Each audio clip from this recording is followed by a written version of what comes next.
Welcome on into The Verdict. I'm your host, Sean Brace from PhillyInfluencer.com, and today we got a special guest all the way from Yardley, PA. That's right, he does a great job covering the Philadelphia Eagles for PhillyInfluencer.com, the one, the only, Mr. Adrian Fedkiw. How you doing, Adrian? I'm doing absolutely fantastic. Really excited for today's show. Yes, man. I got some different ideas going, but all along I wanted to get The Verdict going Monday, Wednesdays, and Fridays. Tom Brown will be back on Friday. We got some things going. Got some guests in the works. Dave Uram from WIP is going to be hopping on. Looking forward to that. He's a very opinionated guy, and so are you. So I figured, you know what? Let's get you on today's taping because you know what? The Eagles are 3-0. We got the bye week, Adrian, and that's where we start. Question number one on today's verdict. Look, I mean, it's just an amazing start for the Eagles. 34-3 over the Steelers. Nobody guessed that would have happened. The Bears and the Browns, all that. But we got a long way to go. There's 13 games left in the season. NFC East, we haven't played a team yet.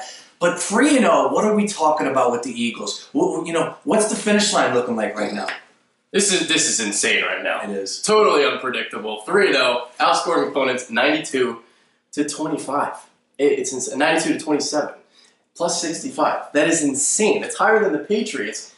They've doubled the Patriots. Wow. You got Doug Peterson out here, coaching like Bill Belichick. You got Carson Wentz out there playing like Peyton Manning, making audibles at the line of scrimmage. Here we go. This defense is balling right now. Jim Schwartz has his boys balling. 7 points allowed per game. We're talking about a new scheme, a new coach, a complete overhaul of his team.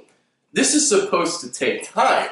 It's supposed to take weeks to mesh, and we're not seeing that right now. This team is absolutely on fire, and this is like the worst bye week ever because it's completely halting all the momentum. Yeah, I wish it was in the middle of the season. That's the way where I like the bye weeks, week 7, week 8. And I think if you were to ask teams across the league, that's what they would say. But hey, you know, you got to deal with what the schedule says. So here they are. I'm all right with it. But bottom line is this. What's the future hold for the Eagles? I am not sure. And I don't think anybody could look into the crystal ball and tell me exactly how this is going to play out. I know the diehards out there are going to tell me that the Eagles are the best team in this division. That may be right now at the end of September. But guess what? The playoffs don't kick in until what? The end of December, January. I think we have a game on New Year's Day, I believe. So, look, we got a long way to go until the playoffs happen. But when you start the season off 3-0, you know, good things are going to happen for you. So here's another thing I want to say, and we'll move on. Mm-hmm.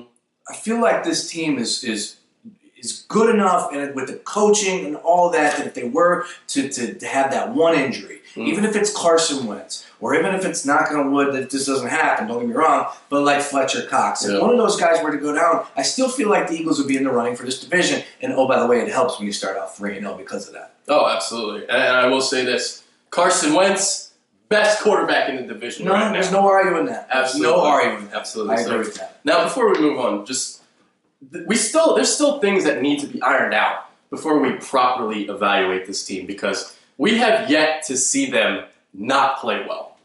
And there is an art to winning games when you don't play well. And we might get our first test coming out of the bye week at Detroit.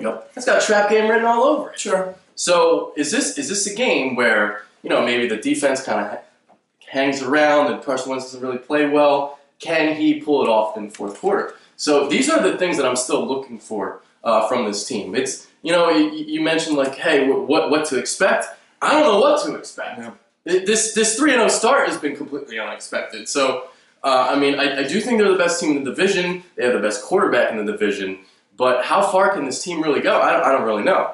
Right now, I'm still going to pencil them in, maybe 10-6. Okay. 6-ish. Yeah. But I'm not going anything over that. No, I can't. I'll stay there with you as well. You know, there's going to be a rough stretch. There's going to be turbulence. Yeah. Carson Wentz is going to throw a pick 6. He's going to have a 2-interception game. It's just going to happen. Yeah, there's a crazy 7-game stretch coming up, and the last 3 games of that stretch at Seattle, Green Bay at home on Monday night, at Cincinnati. Ooh, okay. So that's when we're really going to find out even about Carson Wentz and just how good he is. That's fair. And that brings us to this. You know, all right, Sean. Carson Wentz named NFC Offensive Player of the Week. 5 touchdowns, no interceptions so far.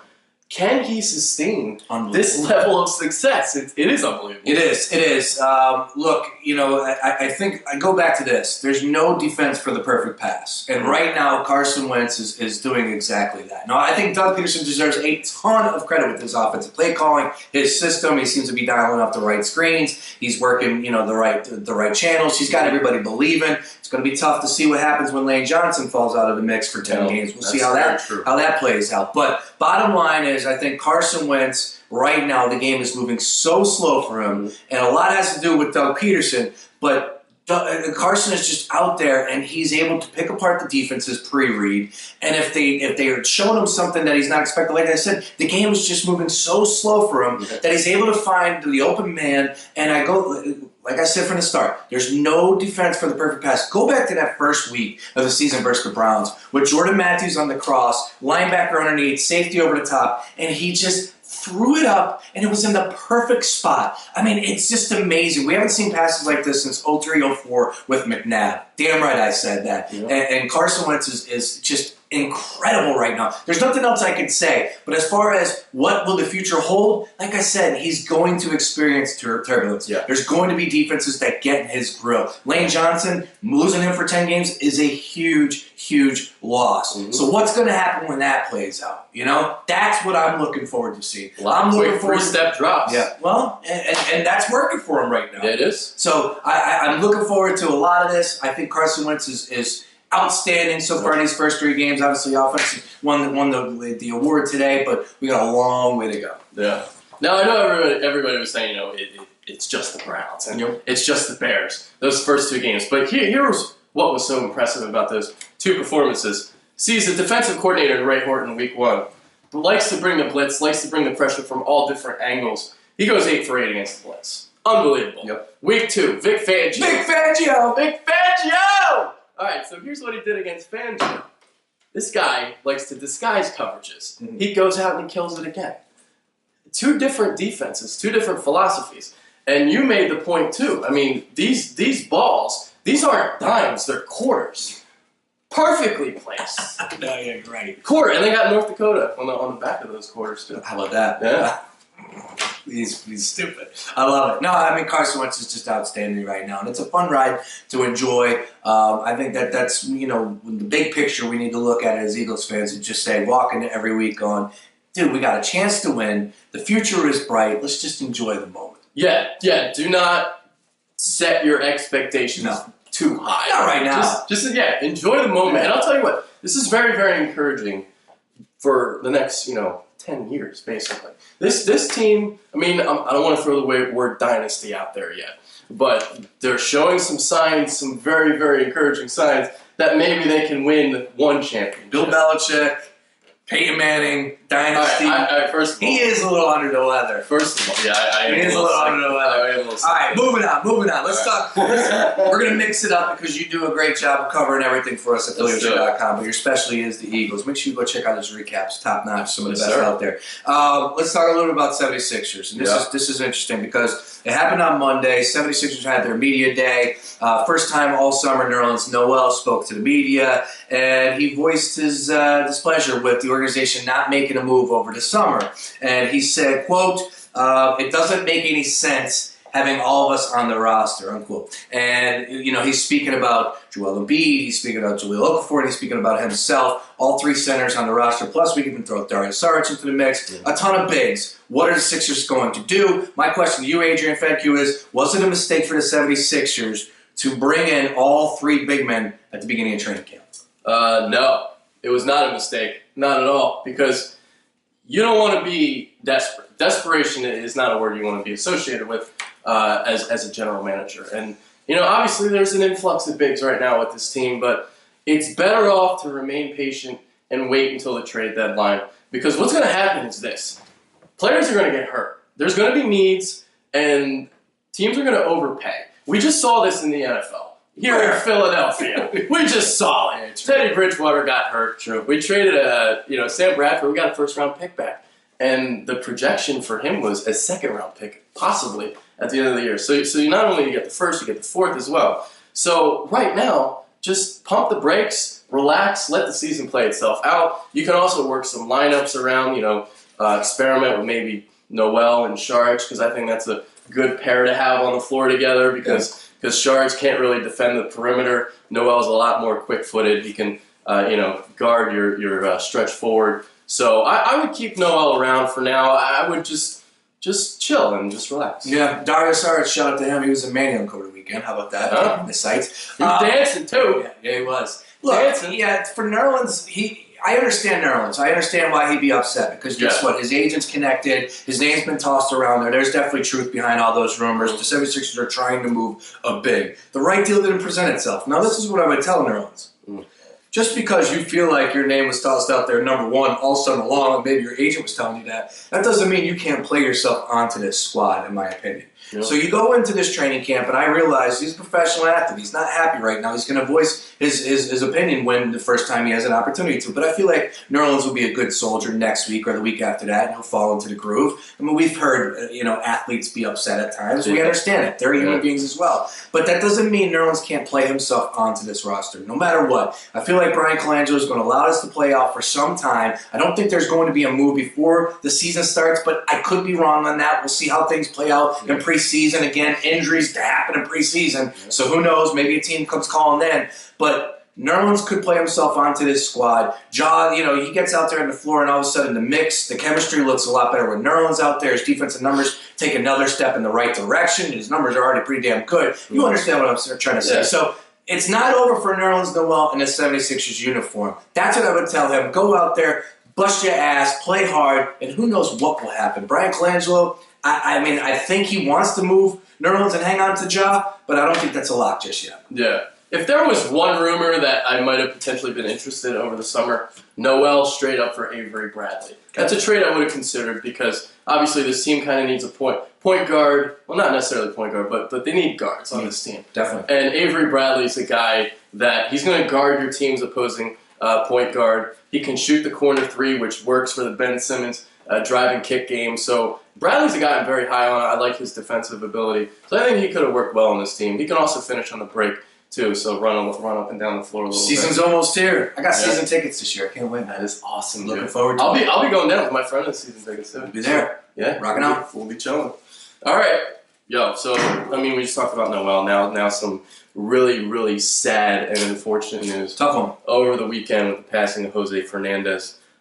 Game between the Mets and Marlins was canceled on Sunday. An amazing tribute on Monday, and D. Gordon hits a home run. Just unbelievable. Do you think this was one of the greatest sporting events of the year? Absolutely. No question. Year, lifetime, whatever. Sunday I was driving down to the Eagles game, and I'm in my car, and it I don't know why, but I was just like, it hit me. I know why because he passed away. But again, I wasn't our player or anything like that. I watched a little bit of the Marlins play, but, I knew he was a great talent. But the first thing that went through my mind is just how young he was. And that was crushing. Oh, man. And then the second thing was how good he is. And then the Marlins, this guy was on his way to make a $200 million contract. He was, you look at Giancarlo Stanton and him, those two together were nice pieces to build around. It was just tough. It was a tough piece of news. But that game, D. Gordon stepping into the plate. Obviously, he had the pregame festivities. The Mets, they're all choked up. Everybody choked up across the league. But D. Gordon grabbing the helmet, Jose Fernandez's helmet, stepping into the batter's box, taking a pitch, and then getting over into his batter's box, and then hits a home run, a moonshot.